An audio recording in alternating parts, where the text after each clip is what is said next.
the thing about this brother here, um, like I said, some years ago, I think it was like 2003 or something like that. Um, I think that I think it was the All Star game that was in Atlanta. I think it was 2003. I'm Mhm. not sure when it was, but I hadn't had a chance to meet Coach Hill, but you gave me a dissertation about this gentleman. No, I got to say this. Dissertation. Sai gave me a dissertation about this gentleman. I've never met this guy a day in my life, but Sai, 2003, 2004, Sai came to Atlanta for the All Star game, and we sat someplace. I don't know where we were. He clowned me about my jacket. I never forget it. Um, but but he got on the subject of Coach Hill, and he talked about your record and things you have done leading up to. And I was like, wow, like y'all got to meet this guy. You know what I'm saying? I got to meet this guy. I didn't get a chance to meet you then, but I have a chance to meet you now. And brother, I gotta say, man, the work you have done is absolutely astounding, man. And I gotta salute you, my brother, before you even say a word. Thank you for all you have done and the magnificent job as a coach. I have to bring you in, Mr. Cleo Hill, the head basketball coach of Winston-Salem State University. Welcome, my brother. Thank you for spending Sunday evening with the Podcases, man. Thank you. No, Sean, thank you, man. And as far as Chris and his dissertation, Oh Chris man, is too kind, Sean. He's too kind, man. I mean, He's too let me kind. tell you something, Coach. It was absolutely. I mean, he. Well, let me tell you why. I gotta say this right here. I alluded this in the beginning. Sai is a HBCU Google. He's a walking Google, Correct. and he's a phenomenal source for Black coaching, Okay. and the nuts and bolts and the nuggets that he provided about your coaching career is absolutely astounding, man. So if you ever need to rewrite your biography or your coaching history, please have Sai at your side because he have nuggets you probably forgot about. So it's amazing. So Coach, thank you. Let me, Coach, before you start, let me tell you why, man. Because at the time when I met Coach Hill, I had graduated Shaw. I think I was working at Sprint. And Yeah. I actually met Coach. I met Coach because they came over to get some phones. Coach was assistant Coach Hopkins Right. over at Shaw University. And I remember they pulled up in the white Benz. I think it was Tracy McGrady's that had T-Mac 1 on the license plate. Yeah. And I did not. And they were with one of my best friends. They were with Byron. And I didn't understand. Byron was kind of student assistant. Right. I did not understand how this guy who knew Tracy McGrady, he was, I think at the time, coaching Flip Murray. Mm-hmm. I didn't understand how this guy was so cool. Like he was like, he treated me like a human. Like, hey, what's up? From day one, he has called me C Young. Yeah. Hey, what's up, C Young?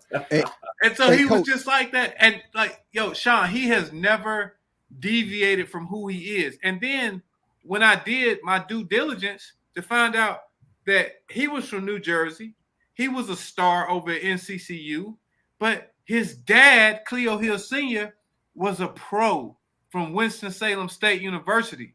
I think he played from 57 to 61. Correct. That's right. His name is in the rafters. So, man, I tell you, Coach, and I ain't never told you this. When you got that job at Winston, I think I teared up because to me, I don't know how much better it could get. Yeah. You see what I'm saying? I don't know how much better it could get than to go into the gym where your dad's jersey is hanging up every day and to do the things you do. And you don't even have to talk a lot about your pedigree or your background because you know what? If you're not doing the right things, you don't get the game with Duke.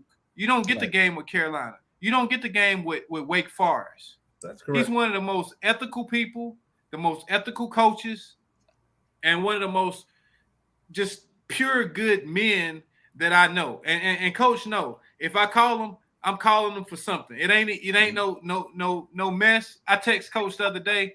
Thursday, I said, hey, coach, when you get a second, give me a call. I hit send and the phone was ringing.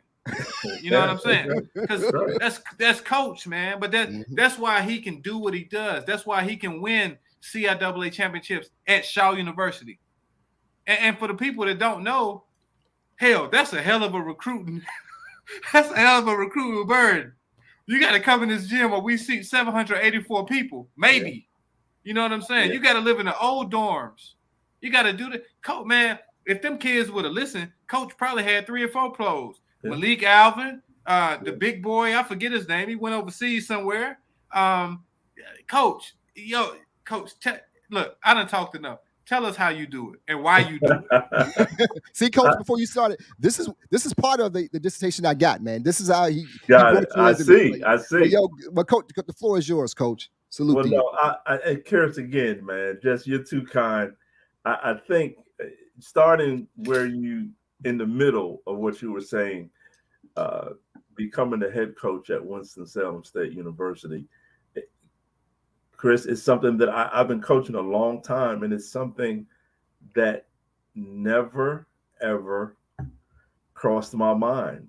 Even, I guess the job was open a couple of times. I just never thought about it like that because, first of all, my father, was a great, great player there, but then he also met my mother there. Oh, wow. All of my godparents, are Rams, and my mentor was Coach Clarence Big House Gaines. And I just put the program and the university on such a pedestal, and for it to actually happen. I mean, it's one thing to coach at my alma mater, North Carolina Central, but when your name is Cleo Hill, there's probably no other job in the country on any level that meets that. Right. So it was just a blessing, and I'm just thankful that Chancellor Robinson and the alumni chose me. I'm thankful too, Coach.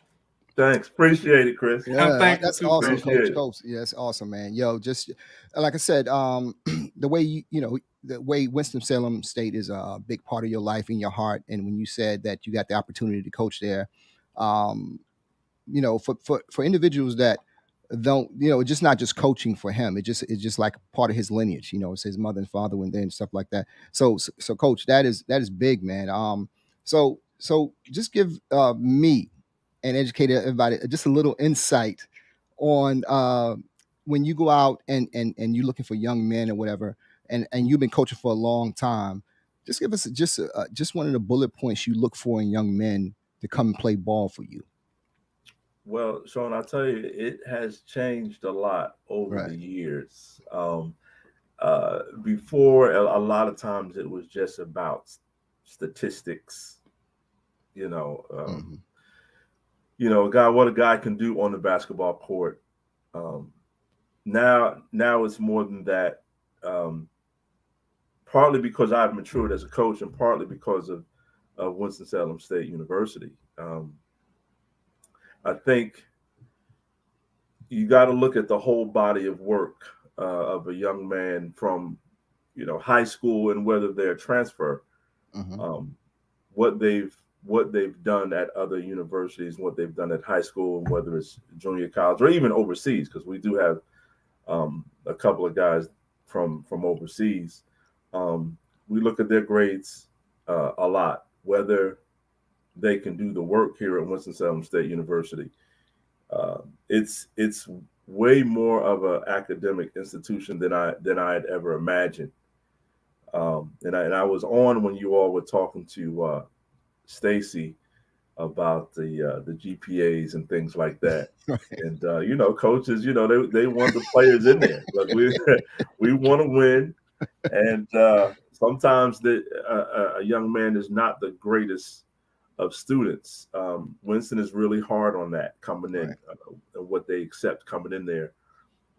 If there is a young man that struggles somewhat academically, I have pushed sometimes and I have been denied, but then sometimes the university will trust me to have a young man under my tutelage and under my tough love, and part of my staff and myself, our motivation to become a better student. We look at their background. When I go out to recruit them and I watch them in a game, I like to see a couple of things. How he reacts when he comes out of the game and they're winning by 30. Mm-hmm. How he reacts when he comes out the game and they be losing by 20. Right. His body language on the bench, his interaction with the coach when the coach gets on him.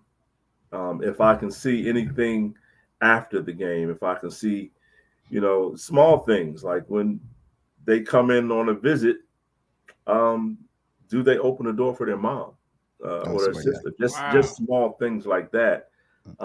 It can tell you a lot about a young man.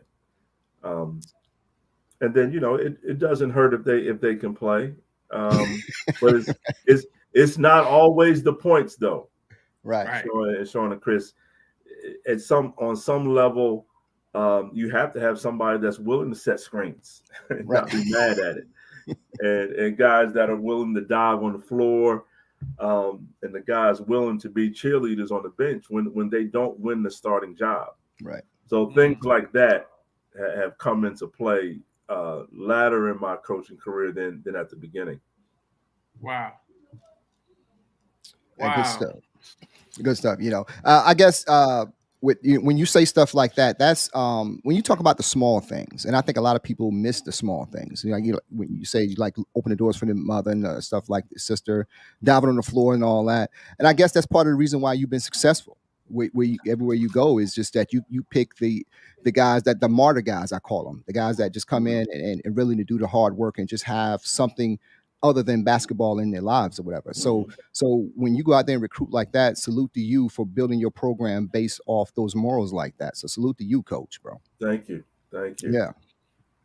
So, Coach, let me ask you. You were on a part of that national championship team at Central, right? Was it 1988? You know what, Chris? Every time somebody brings that up, I could gloss over it, Chris. I could. I see the opening where I could, but no. I was on the team the year before that got to the regional final, and we lost. The next year, they won the national championship. Okay. I can't claim it. I could come on here and say, yeah, no, that was a great year. We won it, but no, I'm not gonna do it. Okay. So you didn't win it. No, I did not. Coach, when you after you finished, what year did you finish Central? 88. And you went right into coaching, or what'd you do before? No, and when I finished 88, I still had 2 classes to go.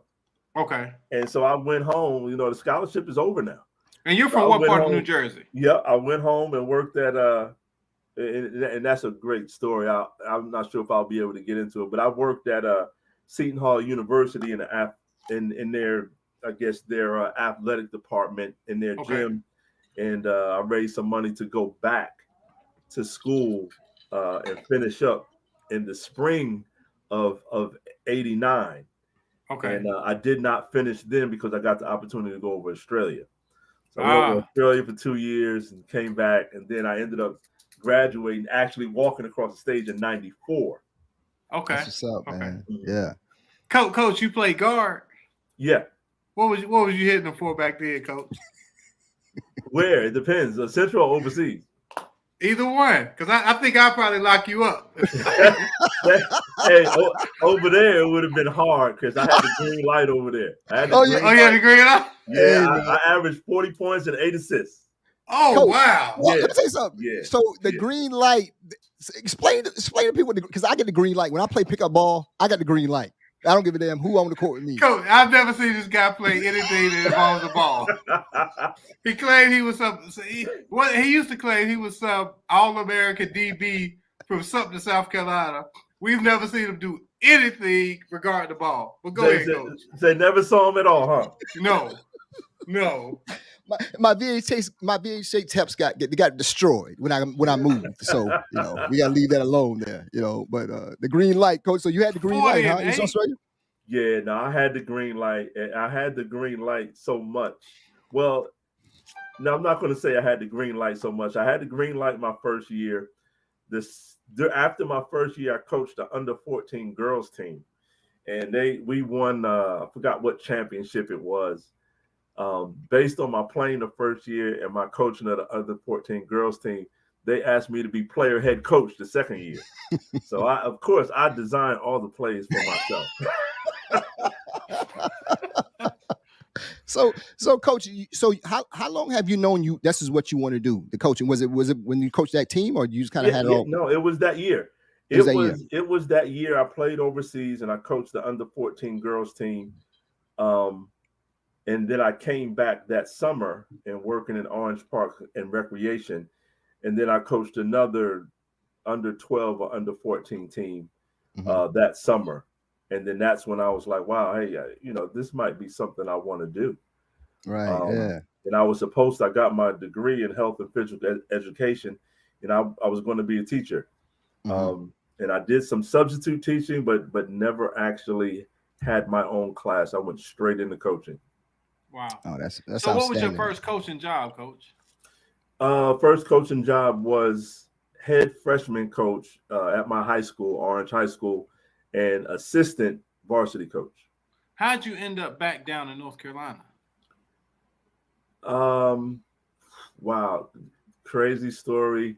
I left Orange High School coaching and went into South Orange school system to do substitute teaching there. And Ed Butler, who really, he was the one that really pushed me into thinking about coaching at college. Okay. He runs a big scouting service here. And he said, look, come with me to this big camp. You'll meet a lot of college coaches there. And I went there and I met this guy who came on a recruiting visit at North Carolina Central, and he was there. Okay. And he said, look, what you're doing now? And I said, well, I was coaching high school, but I'm not looking to try to coach at the college level. And he said, man, I can introduce you to a bunch of college coaches. And so I said, okay, what school are you at? And he told me what school he was at. And I said, well, that's a high school.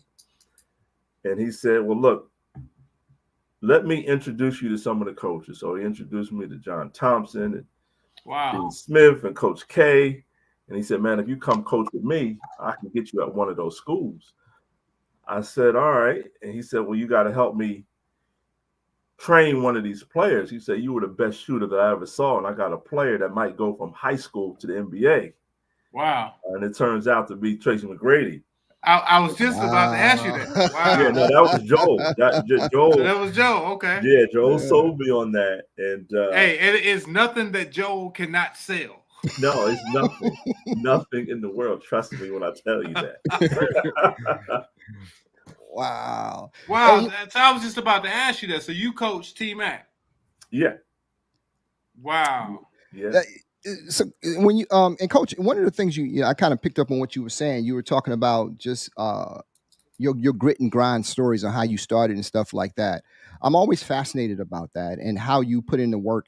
A lot of times, only thing people see is the results, the success you've had, and things like that. But the bit you touched on about the grind you put in as a coach, and it's absolutely impressive to me. I haven't played ball in a while. I want to play for you. You know what I'm saying? Just the amount of the grit and grind that the blue shirt that you put on to get to where you are today. As a young man, that's fascinating to me. You know what I'm saying? I just, like I said, I'm impressed by it, and just what you have gone through to come where you are, and to put up 45. Shit, that's outstanding, man. Well, I tell you, man, and this is and I've been telling people, man, I've been in the the vibe now of telling people how I appreciate them. I appreciate Coach because I trust Coach. I would trust Coach with one of my kids. One of my boys was playing ball. I would trust Coach because I believe that he is one of those rare individuals who knows and loves basketball. See what I'm saying? but he also knows what comes with it, because what comes with coaching basketball at Winston-Salem State is not what comes with coaching basketball at UNC. You see what I'm saying? He's making a lot of waves, and I'm sure you can tell us a lot of stories about nights you've had to handle some shit that really wasn't in your contract. Yeah. Or nights you've had to do some shit that you like, damn, I don't know, I'm torn. Should I go this way or that way, or which way should I go? Because if I go the wrong way, then the university gonna get me if I go the other way. But you know what? I love these kids, whether it's number 1 or whether it's number 15. Right. I can remember, and I'll bring this up. I can remember last year when 2020, is that the last season y'all played? Yep. 2020, when now pro Robert Cologne was in the beginning of the season, and people were saying, well, he ain't doing shit the way Cleo like it, so he's not starting. And this kid had been starting for 3 years at Winston. Yeah. I said, shit, coach done put his foot down. And he ended up winning y'all the CIAA championship. But you know what? He had to get his mind right first. And you got his mind right. So I think that's the real thing about the HBCU. Like what Deion's doing and I'm not even gonna front, coach. I'm not a huge fan of that shit, because I think somebody else other than Eddie George was in line for the Tennessee State job. Somebody else other than Prime was in line for the Jackson State job. But they're shining the light on us, right? Mm-hmm. They're shining the light on HBCUs. HBCUs right now are hot, right? But here's the thing. You've been doing that, I know for a fact, since at least 2001. Yep. When it wasn't hot. You know what I'm saying? Right. When nobody died, when y'all went to Philadelphia and found that kid and said, you know what, come to Shaw University. And then he set the NBA on fire, right? Yes, when y'all found Flip. Yes. Like, so that's my thing, is like, you got these assistant coaches who have been grinding, putting in the time, and then, you know, you get a pro. What I don't want to see is pros coming to start say, you know what, I'll take the head coaching job. Because that's not right, man. Because I know you got a staff. I know they working their asses off. Coach Beckwith, Coach Beckwith, but they working their asses off because at some point they want to be you. Right. You know what I'm saying? They don't want to just keep assisting. They want to be you. So, like, to me, that's the thing. Like, and I'm not saying Deion is, and I'm not saying Eddie George is, but don't use us to shine a light on you, so next year you can go to Florida State because they got their ass whooped by Jacksonville State last night. Right. You know what I'm saying? Right. Nah, man, because this thing we do, it's in your heart. You know what I'm saying? It's in your heart. It's man. Your dad play HBCU ball. You play HBCU ball. I'm gonna stop talking and ask you, coach. Just tell me, literally, how does it feel when you walk in that gym? I don't care if it's 5 a.m, 6 a.m, 7 a.m, and you see your dad's name. I can't imagine that, man. I just can't. You know, like I said, it almost made me tear up. I cannot imagine seeing my dad's name in the rafters, and you not even seeing your dad's name, but you got the same name. Right? No, it's a thing. Like there is still a sense of a buzz, like it's the first day of work. Every time I come in the gym, and I tell the guys, if you see me in practice and I'm on the grind, you know how coaches can get on the grind and they're pushing the envelope every single day. If you see me not taking my foot off of the gas, it's because that jersey's up there. Wow, yeah. You know, I can't. You know, I just it's not something that I could do. Maybe if I was someplace else, I can relax a little bit. But I have his jersey and a picture of Coach Gaines and a picture of Earl Monroe, who was my first idol of basketball, right in front of my desk. Wow, the Pearl. Just let me know, man. No, never ever take your foot off the gas. And I try to. My first homecoming at Winston. I remember, you know, we opened the practice to alumni. You know, they're flying in on a Friday, and I saw Earl come in there, and I'm like, oh man, there goes Earl. And I had met Earl at my house probably when I was 10 years old, because he and my father were good friends. They both played for Winston. Mm-hmm. And I said, I hope I get a chance just to say hello to him before he leaves out. So something was happening during practice, and I was down that end of the court, and a couple of other teammates from that 1967 national championship team were in the gym, and they were taking some pictures. And I was like, wow, that is a thing to be taking a picture with Earl Monroe. Yeah. And I walked past in the vicinity, not really close, maybe about 10 to 12 feet away from him. And he said, "Little Cleo."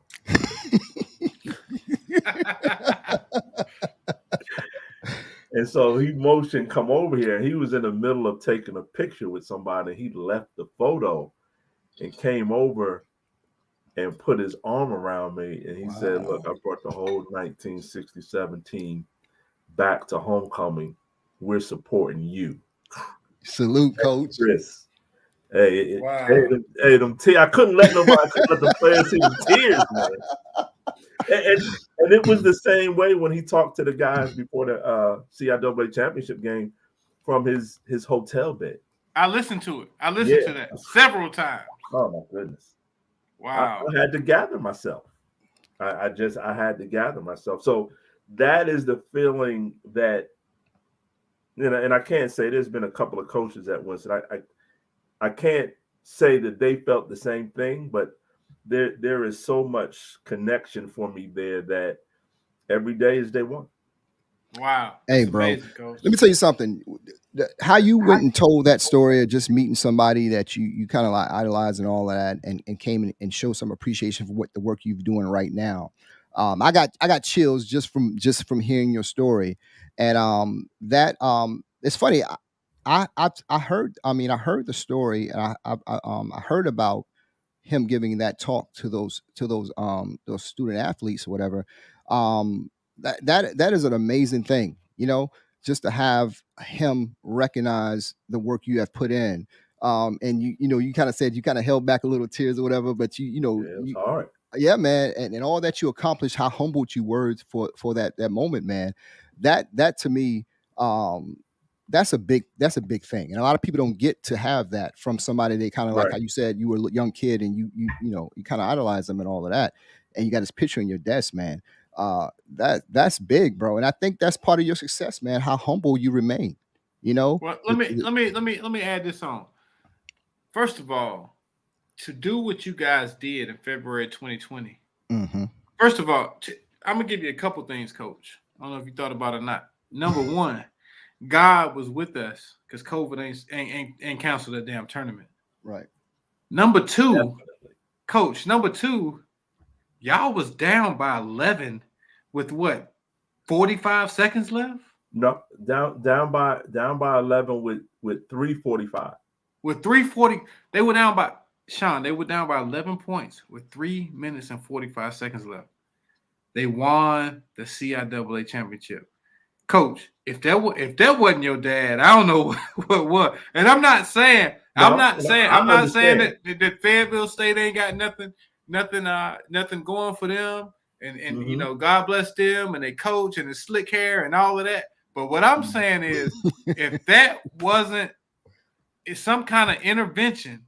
Because I'm going to tell you what, I was at that game, Coach, and I'm going to tell you what, I looked at the people that came with me, and I said, yeah, this shit over. You can't come back from 11. I think they had the ball.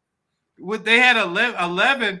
I mean, if you don't do the exact right things, and I don't know the story, but I've heard about the story on Twitter.